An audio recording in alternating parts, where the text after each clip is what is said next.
Let's get our gun and bullet aiming in the direction of our mouse cursor. Let's get that rigged up. So if we click and open up our player game object, we have this gun game object inside. I'd like to get this rotating on the Z-axis, moving up and down in both directions, both on the left and right, depending on where our mouse cursor is. So inside of our scripts folder, inside of our gun folder, I'm going to go ahead and open up both my bullet and my gun class. With my File Explorer closed, I'm just going to use the hotkey of Control-P and then just manually type in bullet to get both open at the same time. Let's open up our gun class and get our gun rotating in the direction of our mouse. So I think we can just plop down another private void method down here that I'll just call rotate_gun. I'm going to cache the mouse position as a vector2 up top because I'd also like to pass that through as a parameter a little bit later on when I'm shooting my bullet. So up here, I'm going to have a private vector2. I'm just going to call mouse pause for short for mouse position. Here in rotate_gun, I'm going to call that an update just right below shoot. The first thing I'd like to do is get that mouse position. So I'm going to set mouse position equal to our camera.main.screen to world point. And then we can just pass through our input.mouse position, something you may have probably seen before. And before someone says, Steven, calling camera.main an update is too expensive. Well, they're not exactly wrong. It used to be, but Unity actually recently made a small change so that we can just call camera.main directly and update every frame, and it's nothing to worry about. But we're also going to need to define another vector2 every frame that I'll just call direction. And this is going to be the direction of our mouse in relative position to the player. So we have our mouse position variable, and then we're going to subtract the position of our player.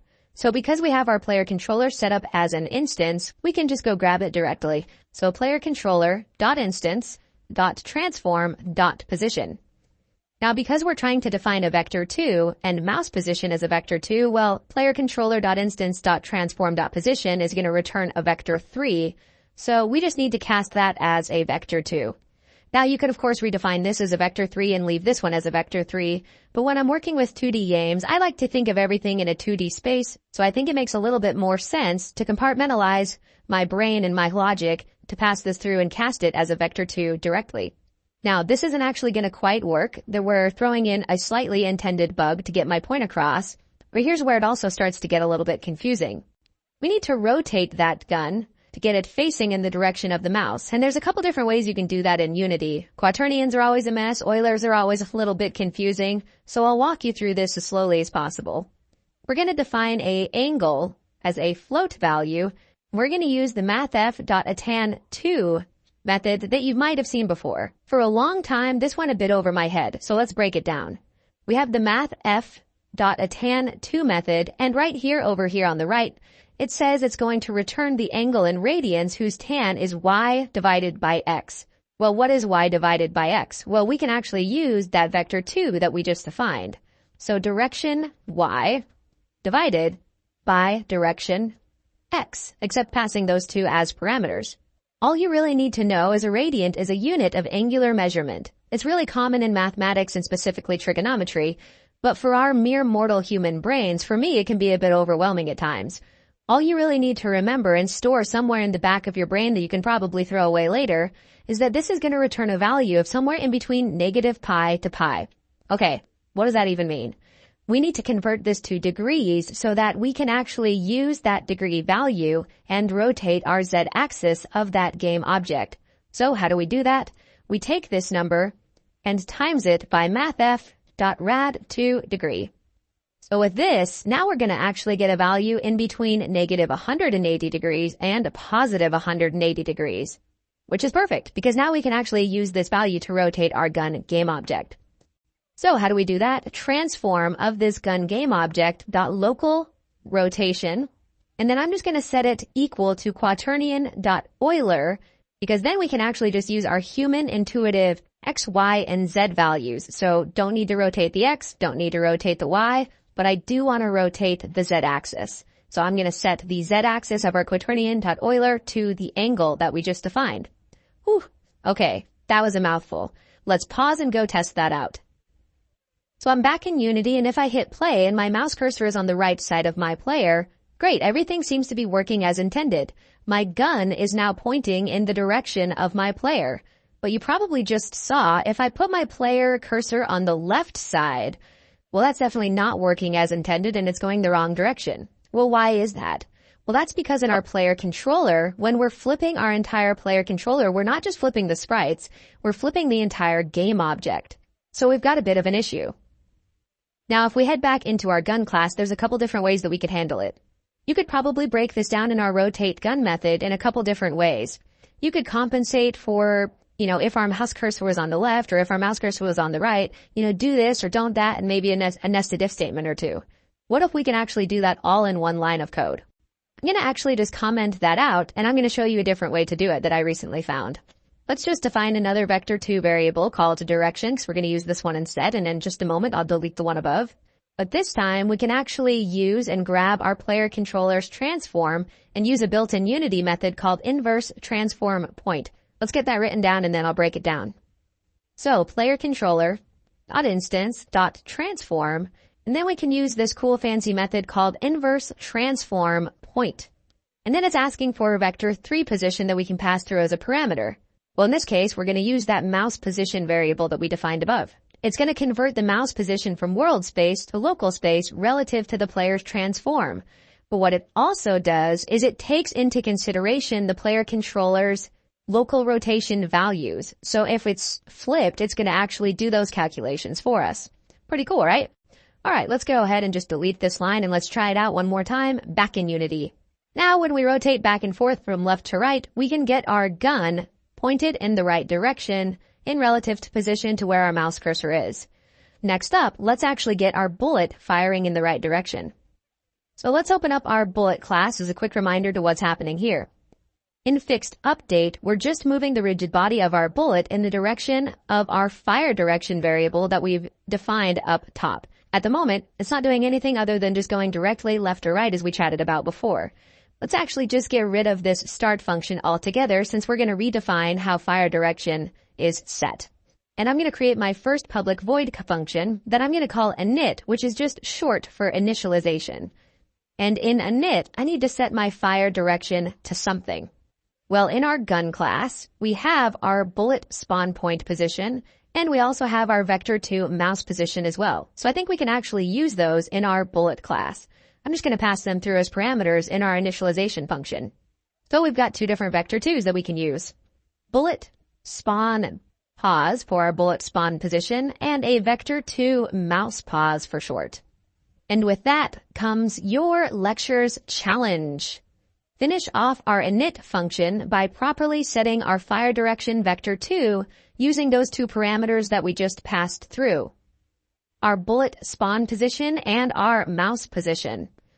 Once you have that set up correctly, go ahead and finish off our gun class in the shoot projectile function. Just make sure that the new bullet that you instantiate gets properly initialized with its proper direction. And a bit of a hint, don't forget to normalize the direction when properly setting our fire direction vector2. Bit of a meaty challenge? But you got this. Pause the video, take a moment, give it your best effort, and I'll see you back here in a few moments and we'll go through it together. Welcome back.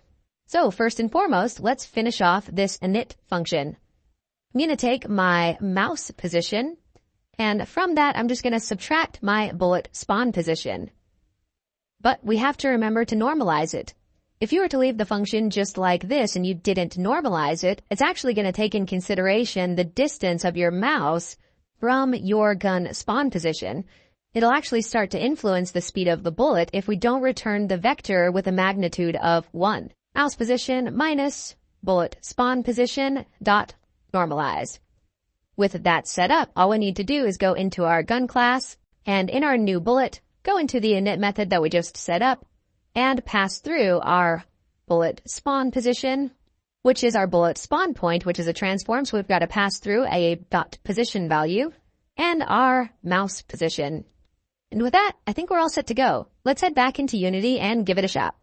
I'll blow up my game view and hit play, and cross my fingers. Yes, I think we're set to go. We've got not only our gun firing in the correct direction, but we've got this nice cool visual to get our gun pointed in the right direction as well. Well done on this lecture. When you're ready to move on to the next one, I'll see you there. In this lecture, let's get our machine gun firing not only when we left click, but implement a sort of machine gun mechanic. I think this one should be relatively short and quick. Let's go ahead and open back up our gun class. Now I gotta admit, there's a lot of different ways to do this, so I think I'm gonna make this lecture primarily a challenge, but let's get you started and point it off in the right direction. I'm gonna be using two different float values. So in a serialized field, let's create a gun cooldown of some kind that we can modify in the inspector.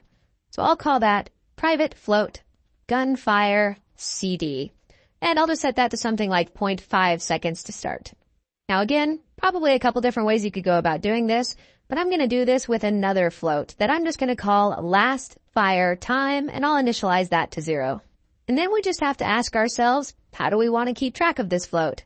You could do it in update. You could probably use a coroutine. You could probably use time.delta time in one way or the other, or you could even use something like time.time. I think the last thing that I'd like to set up before we get started with your challenge is just changing this from get mouse button down to just get mouse button.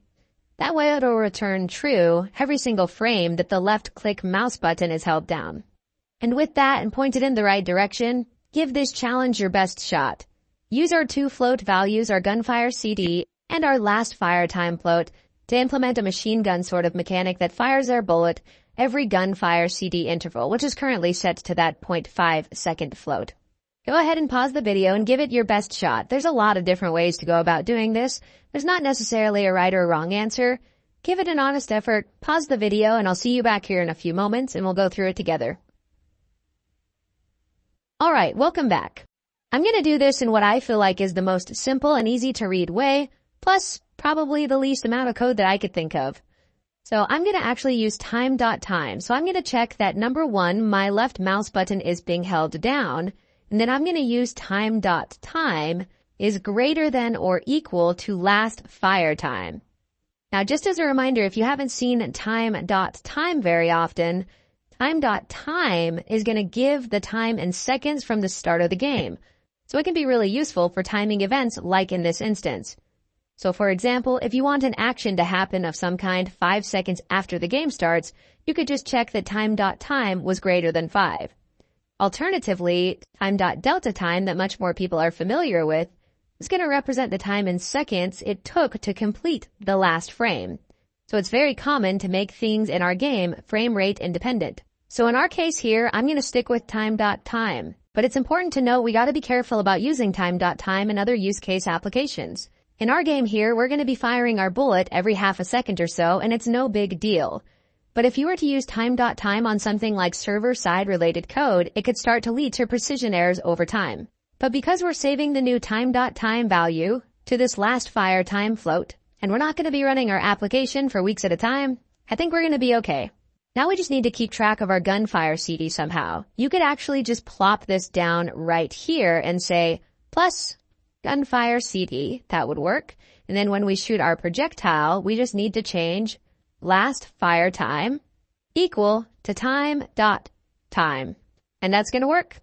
However, I slightly think this is a little bit too messy and a little bit hard to read, so I'm actually just going to take this, cut it out, and plop it down here instead. And it's going to give us the exact same result. Let's give that a save and try it out back in Unity. Alrighty, let's give it a shot. Sweet, I am holding down my left-click mouse button, and everything seems to be working as intended. I think the gunfire CD value is just a bit too slow for my liking, so I'm going to change that value to something like 0.2 and try again. Yeah, I think that seems about right. Well done on this relatively short lecture. When you're ready for the next one, I'll see you there. In this lecture, let's have a short discussion about what the observer pattern is and implement it for the first time in our project. With our gun class open, we can start to see the beginning stages of a slippery slope that a lot of beginners go through. That is, I'm putting in this last fire time logic directly in my shoot projectile function. Not entirely sure how related resetting our last fire time is directly to instantiating a bullet. So you've probably done something like this before, where you create a reset last fire time function. Let's go ahead and do that. So reset last fire time. And I'm just going to drag this line of code down by holding Alt and using the arrow keys. And instead of putting the logic directly in shoot projectile, I'll just call that function reset last fire time. You might even decide, hey, I don't want to put this directly in shoot projectile. Let's just put it up here in our shoot function instead. And you know what? I think that's already a step in the right direction. But in a moment, we're going to start implementing a bit more logic. We're going to have an animation of some kind. We're going to have an SFX sound of some kind every single time our gun fires. We're going to even screen shake rumble our Cinemachine camera a little bit every single time we fire a gun. On top of that, later on, we're probably even going to implement a muzzle flash. And this is where things start to get a little bit messy. I think even in this specific example, it's not too bad. But what if, for whatever reason, we needed to access other classes of some kind? You know, maybe you have a score manager of some kind, and every single time you fire the gun for whatever reason, you update the score or whatever. But if you're anything like me, when I was first learning Unity, I did a lot of back and forth in between classes. Well, one way we can clean that up is with the observer pattern. It's really just a theoretical game design pattern that we can implement in a couple different ways. But all it really is when observers subscribe to a subject and the subject notifies observers of events. All you really need to remember is that it creates a one-to-many relationship between objects. So in our gun example, we might have an audio effect of some kind and it subscribes to our subject. We might have a muzzle flash and we might have the actual instantiation of the bullet. And they're all pointing and listening to the subject being in the gun in this example. And when our gun fires, it tells the observers, hey, do whatever you need to do. Now the real power of the observer pattern is to help decouple classes as much as possible. The subject just really doesn't need to know who's listening. As soon as the subject fires an event and says, hey, do something, the observers can do whatever they want. Okay, so back to our gun class. How can we go about implementing this design pattern? Now in our case, we're going to use a delegate. Now, describing what a delegate is a bit out of the scope for this specific lecture. I think we can expand on it a little bit later on. All you need to know for now is that a delegate is just a function pointer. It's just a reference type variable that holds a reference to a method. For now, we're going to create an event. We're going to subscribe whatever we want to it. And when that event fires, we're going to do whatever the observers need to do. Let's break down a real life practical example. I'm going to create a public static action, which is our delegate in this case. We haven't implemented the namespace yet, and we're just going to call it onShoot. Now, I believe the default hotkey in VS Code is Control period. If I type that, it's going to give me a little prompt to implement the using system namespace. Now, you could probably get rid of the static keyword in this example. The static keyword is just going to tell Unity that this action onShoot belongs to the type itself rather than any instance of this gun type. So when a member is declared static, it can be accessed directly from any other class rather than from an instance of the class.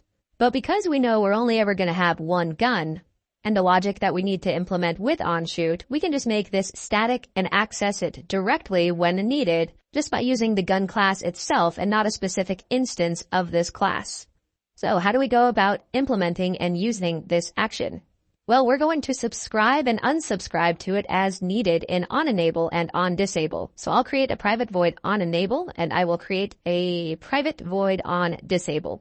And instead of firing reset last fire time and shoot projectile here, I'm also just going to go ahead and delete my comments for now. We can type onShoot and then subscribe to those two functions accordingly. So shoot projectile. And then I'm just going to press Control-Shift-D to duplicate it, shift that down, and then unsubscribe to it with a minus sign. And I'm going to go ahead and do the same for reset last fire time. So I'll just go ahead and copy and paste that up here. So instead of shoot projectile twice, we've got our reset last fire time subscribing and unsubscribing as well. Now all we need to do is fire that event. So the way we do that is we go into onShoot.invoke, and that would work just fine. However, it's nice to use a null conditional operator with this little question mark just to make sure our event only fires if there's something subscribed to it, which I believe is the standard way to do it in C#, just to make sure we're refraining ourselves from running into any sort of null reference exceptions. Let's recap this chain of logic that we just created. Our shoot method is plopped inside of update and calling every frame. Then we're going to check this if statement. Now this if statement is only going to return true if we both press the left mouse button and time.time is greater than or equal to our last fire time. Then and only then, we fire our onShoot action. So we come up to our subscriber up top, this action onShoot, and we invoke it. Then we come down here and it says, hey, all of you observers, do whatever you need to do. So in this case, we have two different things subscribed to our on-shoot event, both shoot projectile and reset last fire time. And these two things are completely decoupled from one another, and they don't really care what the other one is doing. All right, very cool. Let's go back into Unity and give that a try. Everything seems to be back to working as intended, just as we had it before. Now, in my opinion, we might have jumped the gun by just a tad on implementing something like this, but we're going to be using this pattern a lot throughout this course, so I wanted to make sure that we were all on the same page right out of the gate. So with our greater understanding of the observer pattern, let's move on to the next lecture. In this lecture, let's get a gun kickback animation rigged up to give our game those first stages of game feel when we fire our gun. I think the first thing that makes sense to do is create a gun animation that we can use. So in our assets directory, in our animations folder, I'm going to go ahead and create a new folder that I'm going to call gun. With that created, let's open up that folder and create a new animator controller, also called gun. In here, I'm going to create two different animations. First and foremost, I'm going to create a fire animation. And I'm also going to create some sort of entry or an idle animation to make sure that my fire animation doesn't fire on the game start. So I'll just duplicate this one here, and I'm going to call it entry since it's not really idling necessarily. With those created, I'm going to go ahead and find my gun game object in the hierarchy. With that selected, let's add an animator component over here on the right. I'll drag my gun animator in as we've probably done many times before. And with the animator selected, I'm just going to go ahead and drag this entry animation right below this entry one here. Now, if you're anything like me, in the past, you've probably done something along the lines of drag this fire animation in and start setting up a bunch of transitions back and forth. So you don't have to do this part, but just watching and not following along for just a moment. You go into your animator, you click your parameters, and then you probably set up some sort of trigger or bool of some sort called fire, and then you can use that string reference in your code. You also have to go ahead and click these transitions. You have to mess with the exit time. You have to mess with the transition duration. Forget it. I'm not going to do any of that.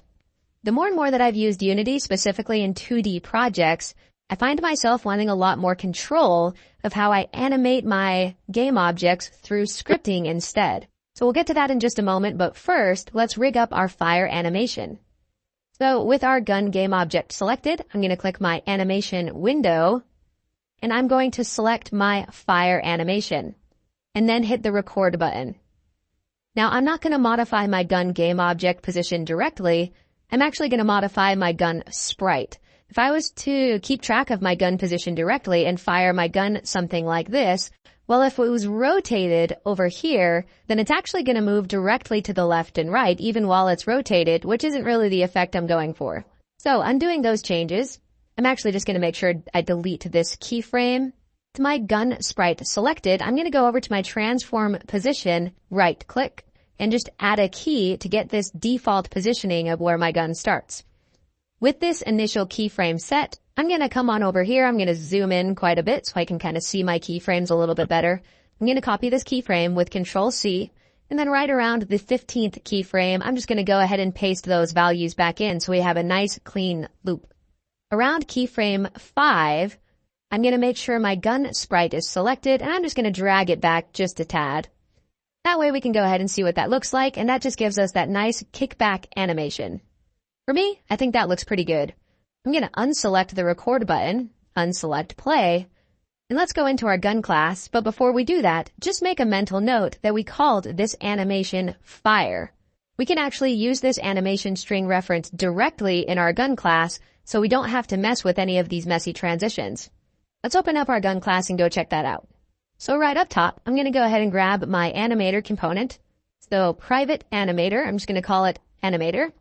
And in awake, we'll go ahead and grab that component. So animator equals get component animator.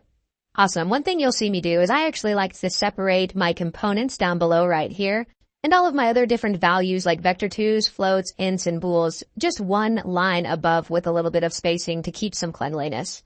And right down here somewhere when we shoot our projectile, I'd like to trigger that fire animation. So I'm going to do that in its own separate method that I'll call fire animation. And here, we can use an animator method called animator.play. Inside of here, it's going to take 3 different parameters. So number 1, it's going to use a string state name. So for now, I'm just going to call it fire, passing through this string reference, and then shortly I'll show you a nice little handy dandy trick. Secondly, we need the int for the layer that we're using. So you don't need to follow along for this part, but just watch closely for just a second. As a reminder, this second parameter that we're passing through is just this layers tab. So you could add a bunch of additional layers. We're not going to do that. But we just need to make mental note that we're using this base layer, which has an int of 0. In our gun class, we need to pass through this int layer of 0. The third parameter that we need to pass through is the normalized time. So we're going to fire our animation right at the beginning of the animation, so 0f because it's a float value. Now we want our animation to fire right at the beginning and go all the way to the end, but if you wanted an animation to start halfway through your animation, you would actually set this float value as 0.5, since this third parameter is going to be a float value in between 0 to 1. But because we want our animation to play from the very beginning, we're just going to leave that as 0. Now this would work just fine. However, as we've mentioned many times before, these nasty string references have got to go. I'm actually just going to cut that out. Now you could make this a string reference just fine, but I'm actually going to convert it to an integer, as animator.play can use either an int or a string reference. So instead of using something like a const string reference, I'm actually going to create a private static read only, and it's going to be an integer. I'm just going to call this fire hash, following the convention of all capitalized with an underscore in between, which is really common for things like read-only and const variables. And then I'm going to go directly into my animator and use string to hash, and we can just change that fire string reference to an integer. Now the biggest reason we do something like this is simply just because it's more performant. String references can be quite expensive, and if every single time we fire our bullet, we actually have to do a string reference comparison compared to, say, something like an integer, it can actually become quite cumbersome. So allowing us to reduce memory overhead, we can hash this string reference to an int once at the very beginning of our scene, and then instead of using that string reference, we can simply use this read-only int. So I'm going to copy and paste this fire hash variable, scroll back down, and then plop it into my play parameter. So scrolling over here, you can actually see that this parameter has an option to use an integer or a string reference. Now all we need to do is fire this fire animation method. Now we can rig this up as an event in just a moment, but for now, I'm just going to plug it right into the top of my shoot projectile function to see if that works. Let's head back into Unity and give it a try. Awesome, everything seems to be working as intended. And every single time our gun fires a bullet, we have this nice gun kickback animation to give our user a little bit of visual feedback. This lecture's challenge is going to be to refactor our code so that our fire animation method plays through our on-shoot action as a subscriber to the event instead of just directly playing it inside of our other shoot projectile function. Go ahead and pause the video and give that your best shot. Alright, welcome back. So what do we need to do? Back here in our gun class, I'm just going to delete this fire animation entirely, and I'm going to come up here to my on-enable and on-disable methods. I'm going to duplicate these 2 lines with Control-Shift-D, and then just copy this shoot projectile method name. And then right here, instead of firing reset last fire time twice, I'm just going to use that fire animation method that we created below. I'll just control that here, paste that here, and that's all we need to do. Our fire animation method is now subscribed to our on-shoot event. Let's go ahead and head back into Unity and give it a shot. And as you can imagine, we've got everything working as intended. Well done on this lecture. When you're ready to move forward to the next one, I'll see you there. In this lecture, let's get an introduction to Unity's object pooling system, and what better way to do that than to use our bullets as our first object pool. Let's open back up our gun class and get that set up. Now, object pooling is really just a game design pattern. But the best example of something like that is when a game is frequently creating and destroying objects, it can be very taxing on the system's resources. So every single time in Unity, when we need to instantiate and destroy something back and forth, our garbage collector adds up really quickly, and it can be especially taxing on our CPU. So what if we had a system where instead of destroying a bullet, we just set it to inactive and then toggled it back to active when we needed that bullet and set its position accordingly? Luckily for us, Unity has made this quite simple. We can actually just import the Unity engine.pool namespace. And that provides us with a nice luxury to create a private object pool of whatever type we'd like to create. So in this case, a bullet object pool. I'm just going to call this the bullet pool, and we can go ahead and fire this on start. Well, what are we actually firing? We need to actually create this object pool function. So down here right below on disable, I'm going to create a private void, create bullet pool method. And here's how we can go ahead and set that up. We can set our bool pool reference up top to be equal to a new object pool of type bullet. And up here we can actually see that it uses a lot of different parameters that we have to set up. But it looks more complicated than it actually is. We just have to go one by one throughout each individual parameter and set up its own function. So when we create the bullet, we need to set up some logic. When we get a bullet from the pool, we just have to set up some logic. When we would initially want to destroy the bullet, we're just going to release the bullet from the pool. And if our pool is full, we're going to destroy it as normal. Past that, there's a couple different optional overloads that we'll get to shortly. Now, the way that I'm going to set this up is with lambda expressions and anonymous functions, but I think it makes a bit more sense if we compartmentalize it and break it down a little bit slower. So for example, you could just watch for a moment. You don't need to follow along for this part. You could create a new bullet function. And in here, you could just return, not void, but a bullet. And all you would need to do is just return an instantiated bullet prefab.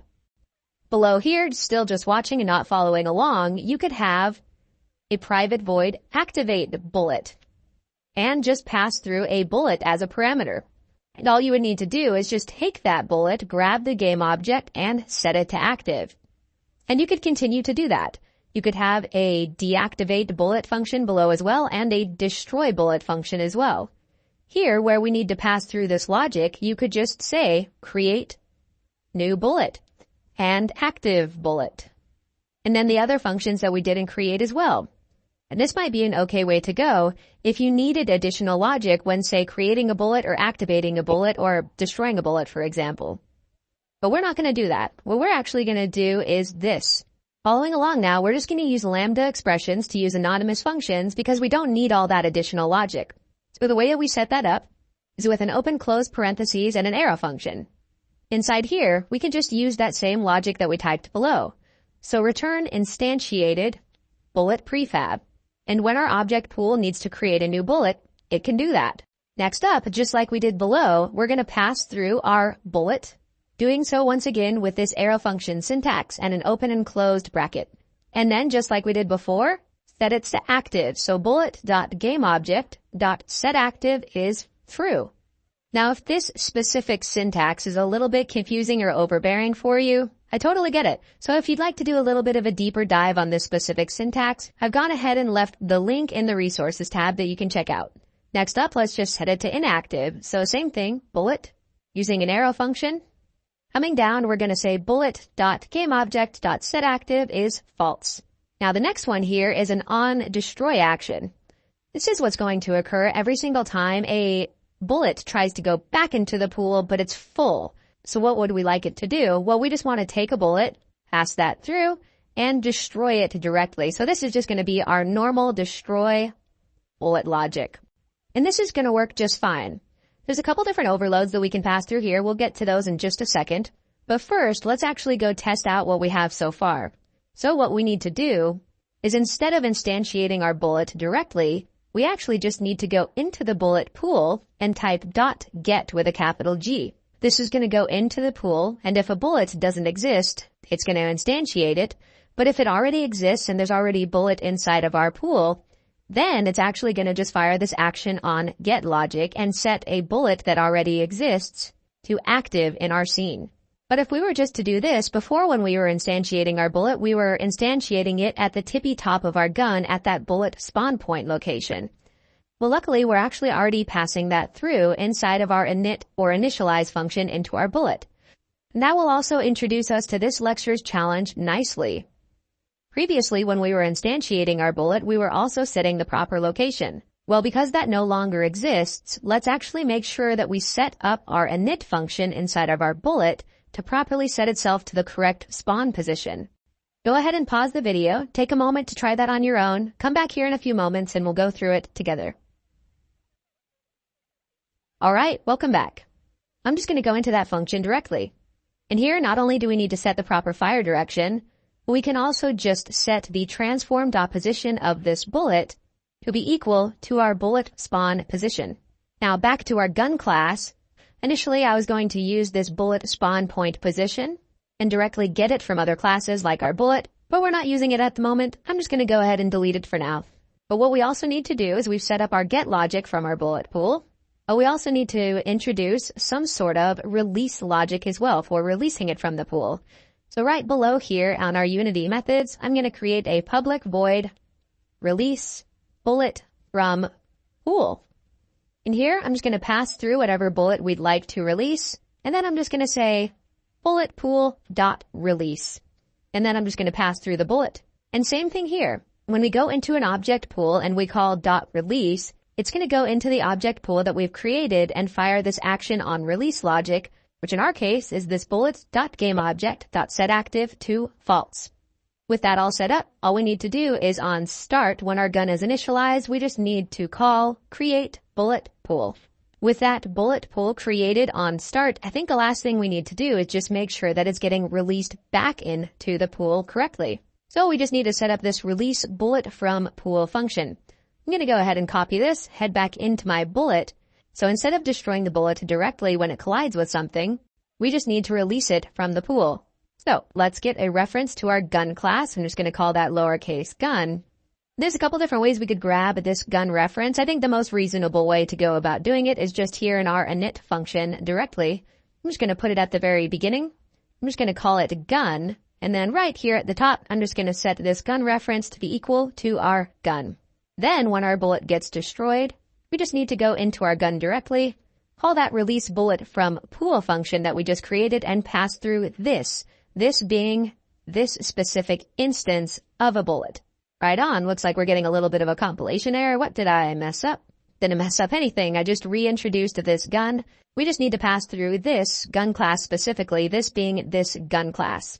All right, let's head back into Unity and give it a try. For testing purposes, I'm just going to go ahead and disable my entire environment game object to get rid of my pipes. I don't need my enemies getting in the way while we're testing. And I'm going to go ahead and hit play, but I'm actually not going to blow up my game view. And keep your eye over here in the hierarchy. Previously, we were creating and destroying these bullets, but now here in the bottom left of our hierarchy, you can actually see those first 1, 2, 3, 4 bullets get created, but once they're already created and plopped back into the pool, our bullets are actually just getting set to active and inactive accordingly.